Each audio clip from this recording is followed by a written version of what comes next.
The hum of the fluorescent lights was the only thing that dared to speak in the silent hospital corridor that night. But even that familiar buzz felt nervous, as if it sensed something unusual was only moments from unfolding.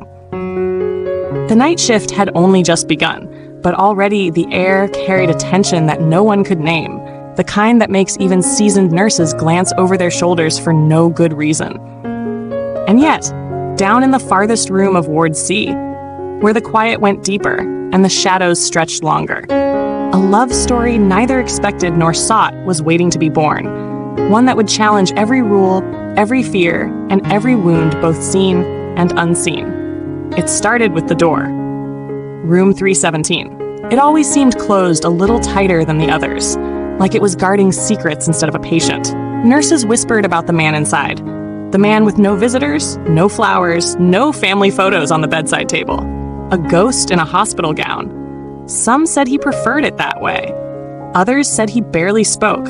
A few claimed he stared at the ceiling for hours as if waiting for someone who never came. But that night, everything changed the moment Nurse Elena Torres walked in. Elena wasn't new to the night shift, but she carried something different from the rest, something tender and warm, something too big for her chest, something she hid beneath practiced smiles and an efficient stride. She walked like she had somewhere important to be, yet inside her eyes lived a well of quiet loneliness that matched the stillness of the late hours.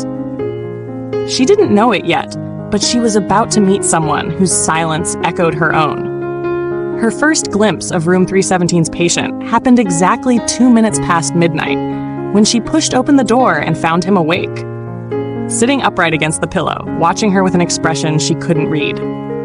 His chart said his name was Lucas Hale, 32, recovered from a near-fatal accident 2 weeks earlier, no allergic reactions, no next of kin listed, no emergency contact, no nothing. He was a man made of emptiness, at least according to the paperwork. But Elena didn't believe in emptiness. Not in people, anyway. "Hi," she said softly, stepping inside, letting the door close behind her with a whisper. "I'm Elena. I'll be taking care of you tonight." Lucas blinked once, then looked down at his hands. Hands that were bruised but strong. Hands that clenched the blanket like they were afraid of letting go of something she couldn't see. "You don't have to talk if you're tired," she added, checking the monitor beside him. "I'm just here to help however I can." Silence stretched, long but not uncomfortable. Lucas shifted his gaze toward her, studying her face like he was trying to remember something important, but couldn't quite grasp it. "You're new," he said suddenly, voice rough around the edges. Elena glanced at him in surprise. She hadn't expected him to speak, not after everything she'd heard. "Not new," she said gently, "just usually working in another ward. They needed extra hands up here tonight." His eyes held hers for a beat, then drifted away again. That should have been the end of it. A single exchange. Nothing special. Nothing meaningful. But for some reason, Elena couldn't stop thinking about the way he looked at her, like he saw something familiar in her face, something he couldn't quite place, but didn't want to lose. As she adjusted his IV and dimmed the lights, she felt a strange heaviness settle in her chest, a quiet awareness she couldn't name. She brushed it away and moved on with her rounds, but Room 317 tugged at her thoughts long after she'd left it behind. Hours passed. Midnight thickened into early morning. Nurses paced from room to room with soft footsteps and hushed voices. Elena worked with her usual precision, but every so often her mind returned to Lucas. His stillness, his silence, the way he held himself like someone who expected disappointment. Something about him felt too familiar, and she wasn't going to ignore it. By the time the clock crept past 3, she decided to check on him again. It wasn't strictly necessary. His stats were stable, and his schedule didn't require another round for at least an hour, but something inside her nudged her forward.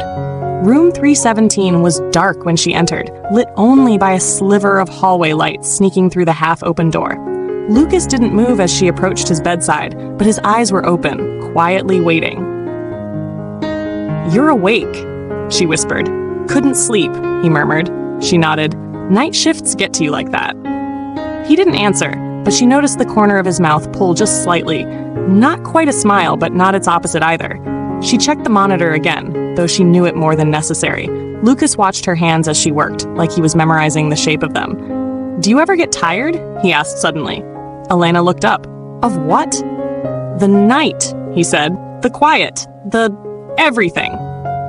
She exhaled slowly. "Sometimes, but sometimes I think the night brings clarity too. Things seem more honest." He nodded faintly. "Honest.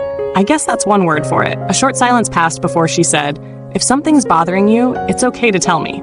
Lucas hesitated. Then, "Do you ever feel like you're waiting for something? Or someone? But you don't know what exactly? Just waiting?" Her breath caught. Because yes, she did. More than she liked to admit. But she swallowed that truth and simply said, "I think everyone feels that way sometimes." His eyes softened. "Yeah, maybe." When she finally left the room, she felt the weight of his words lingering inside her like an echo she couldn't silence. Minutes turned to hours, and dawn began painting the hospital windows with pale streaks of pink and blue. Her shift was almost over, and she knew she should have felt the relief of approaching rest, but instead she felt restless, like she was leaving something important undone. As she completed her final rounds, her mind kept circling back to room 3117. She needed to see him again. One last time. And when she did, at 6:43 a.m., she noticed something she hadn't before. A sketchbook on the side table, half tucked beneath old discharge papers. Lucas looked half asleep when she entered, but the moment she saw her eyes drift toward the sketchbook, he straightened slightly. "You draw?" she asked, his jaw clenched. "Sometimes." "May I?" she asked gently. He hesitated, then gave a small nod. Elena lifted the sketchbook and opened it slowly, not wanting to intrude more than invited. Page after page filled with pencil lines, soft, precise, haunting. Landscapes, city skylines, a woman's silhouette, a pair of hands reaching for something unseen. And then, on one page near the middle, something that made her breath freeze. It was a face. Her face. Not perfect, not fully detailed, but unmistakably hers. Her eyes, her hair, her gentle smile she thought she'd forgotten how to make. She looked up, heart pounding. "You drew me," she whispered. Lucas shifted uncomfortably, looking away. "Sorry, I didn't mean to. I saw you earlier when you walked past the hallway before you came in the first time. You just stood out. I sketch people sometimes, people who look like they're carrying something." Her throat tightened. "And you saw that in me?" He nodded faintly. "I guess I did." A warmth she couldn't name spread through her chest. She closed the sketchbook and placed it gently back on the table. "Thank you," she said softly, "for seeing me." Lucas's eyes lifted, searching hers with quiet intensity. "Most people don't want to be seen." "Maybe," she replied, "but maybe some of us do." Their eyes held for a long moment, an unspoken truth passing between them. Quiet, raw, terrifying, and beautiful. By the time her shift ended, the image of that sketch stayed burned into her mind, and so did the way Lucas looked at her, like she was someone worth noticing. She didn't know why it mattered so much, but it did. The next night, Elena found herself hurrying into the hospital with a faster heartbeat than usual. As she walked toward Ward C, she felt a strange mixture of anticipation and nervousness that made her palms warm. She told herself it was nothing, just concern for a patient. But when she reached room 317, she paused outside the door and took a steadying breath before stepping in. Lucas was awake, and the moment he saw her, something softened in his expression. Something warm, something almost relieved. "You're back," he said quietly. "Of course," she replied, trying to keep her tone professional, but hearing the faint tremor beneath her own words. As the night unfolded, she found more excuses than necessary to check on him. A fresh blanket, a refill of water, another adjustment to the IV that didn't really need adjusting. And each time, Lucas seemed a little less guarded, a little more alive, like her presence unraveled something tightly wound inside him. Around 3 a.m., she found him sketching again. When he realized she was watching, he almost closed the book, but she reached out and gently stopped him. "May I see?" He hesitated, then opened the book. Another portrait. Hers. This time more complete, her hair falling loosely over her shoulders, her eyes soft but carrying shadows, her lips curved into a smile she didn't even know she had made that night. "It's beautiful," she whispered. "You're easy to draw," he said quietly. "Your face stays with me." Her heart trembled. "Lucas?" She didn't know what she meant to say, only that something in her felt seen again, truly seen, after years of feeling invisible even in full rooms. He looked away, almost embarrassed. "If it makes you uncomfortable, I'll stop." "No," she said quickly. "Please don't." Something unspoken hung heavily between them, fragile but powerful. By the fourth night, their conversations had grown deeper, slipping past small talk into the fragile places neither thought they would reveal to anyone here. Lucas told her flashes of his past, how he grew up bouncing between relatives, how he worked odd jobs, how art was the only place he ever felt safe. But he never mentioned why no one had visited him. Elena didn't press. She shared pieces of her own story too, stories she rarely voiced, how her mother died when she was young, how nursing had been her way of giving back what she never received, how the night shift made her feel less alone. And every time their eyes met, the air in the room thickened with something undeniable. One night, he asked her a question that changed everything. "If you weren't a nurse," he said softly, "what would you be?" She paused, caught off guard. I've never really thought about not being one." "Try," he whispered. She looked down at her hands, then at him. Maybe a writer, someone who tells stories." Lucas smiled, really smiled, for the first time since she'd met him. It transformed his entire face, softening every line of pain, revealing a glimpse of who he might have been before the accident. "You'd be good at it. Why?" "Because you listen," he replied. "And because you see people, the way they hurt, the way they hide. Not everyone sees like that." Elena felt her heart shift, a deep, quiet movement she couldn't name. Something was happening between them, something neither of them tried to stop. The next night, something shifted further. Elena entered the room to find him shivering lightly despite the blanket. She checked his temperature. It was slightly elevated, but manageable. Still, concern flickered in her chest. "You should rest," she said softly. "Will you stay?" he asked. She froze. A nurse should say no. A nurse should maintain boundaries. A nurse should keep distance. But she sat down anyway. "I can stay for a bit." Lucas watched her with a softness that made her chest tighten. In the stillness of the room, with only the soft rhythm of machines as company, she felt the world grow small around them. Just the two of them, suspended in a moment that didn't belong to rules or consequences. "I keep thinking I'm going to wake up," he murmured, "and you won't be here." "I'm here now," she whispered.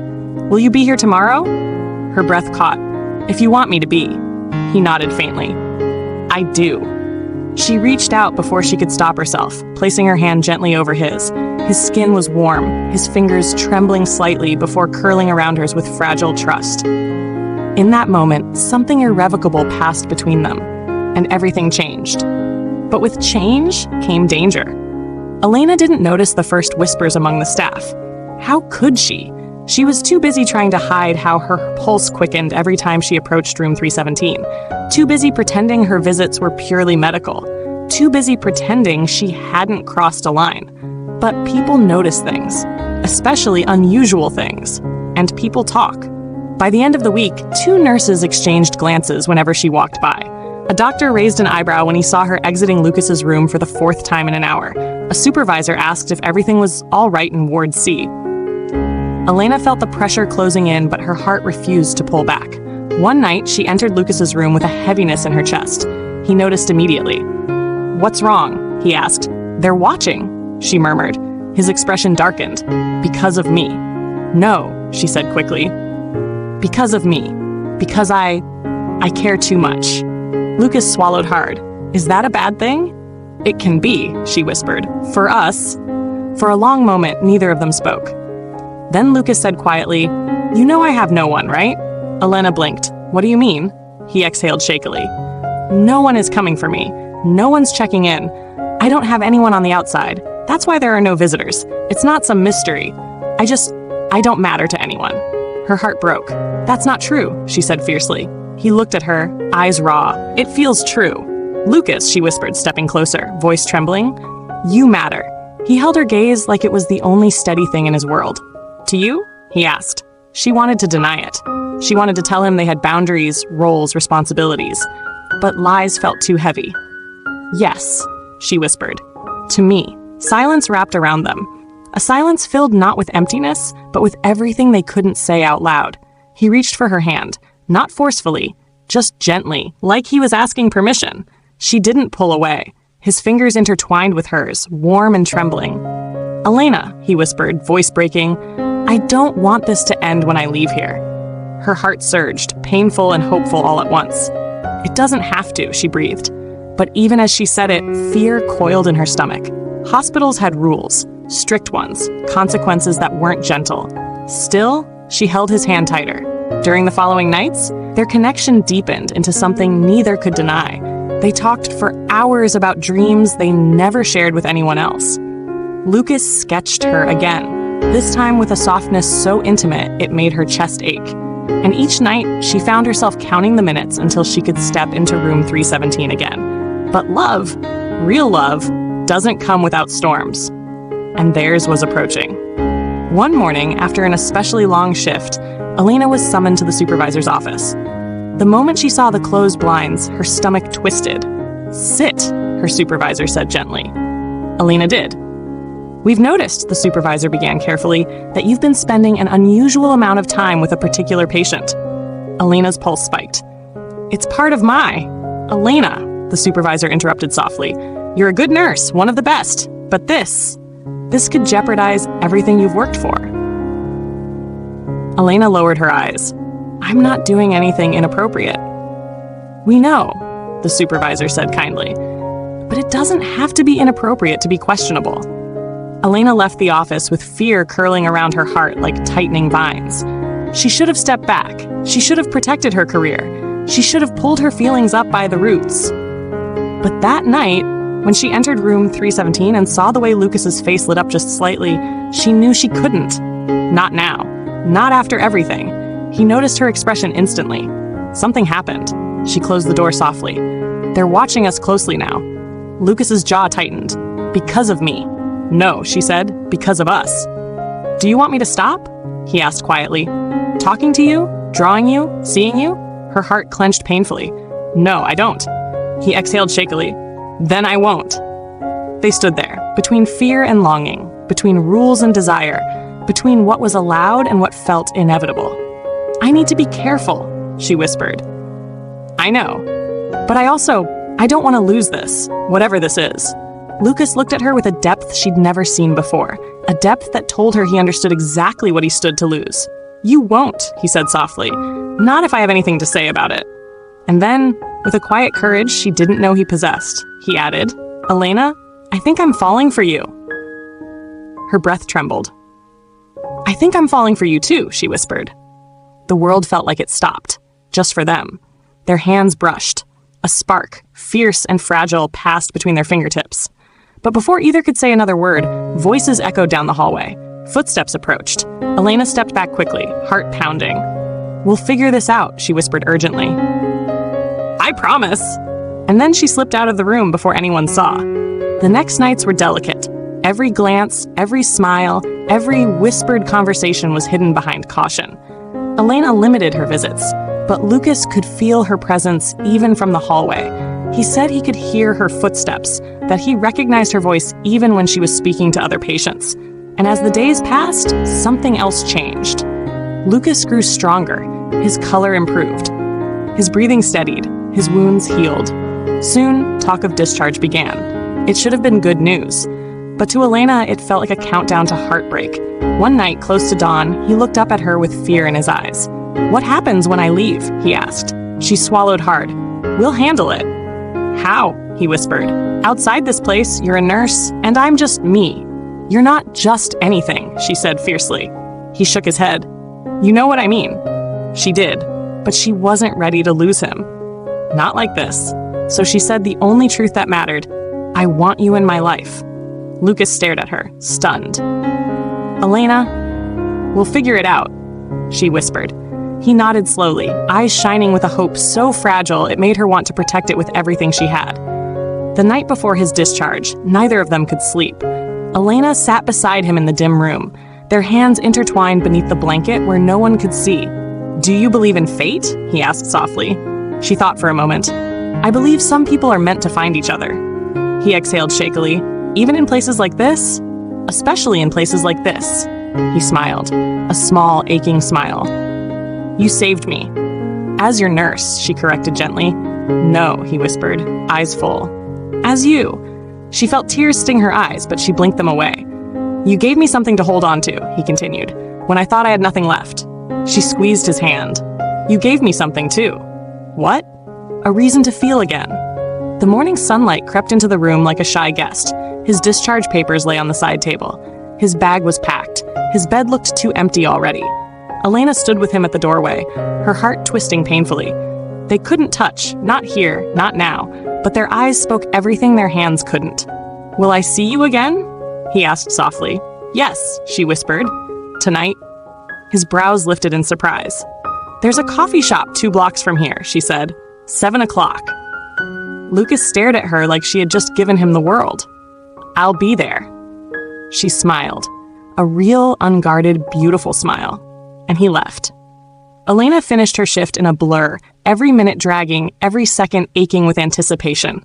She raced home, showered quickly, changed into clothes that weren't scrubs for the first time in days. By the time she reached the coffee shop, her heart was beating so loudly she wondered if people could hear it.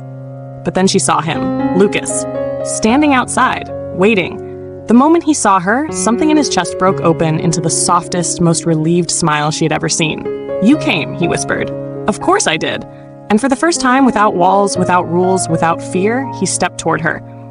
Their hands met, fingers intertwined, warm, real. Right, and as they stood together under the fading glow of evening lights, Elena realized something with a quiet certainty. Sometimes love finds you in the unlikeliest of places. Sometimes it blooms in sterile rooms and lonely hallways. Sometimes it grows in silence. Sometimes it grows in pain. Sometimes it begins in the darkest hours of the night. And sometimes, when 2 hearts recognize each other, it becomes the one thing bright enough to lead them into morning. Their story didn't end at the hospital. It began there. And neither of them would ever forget the night a lonely nurse and a forgotten patient found in each other what they had been missing all along. A reason to hope. A reason to heal. A reason to love. And they weren't about to let it go.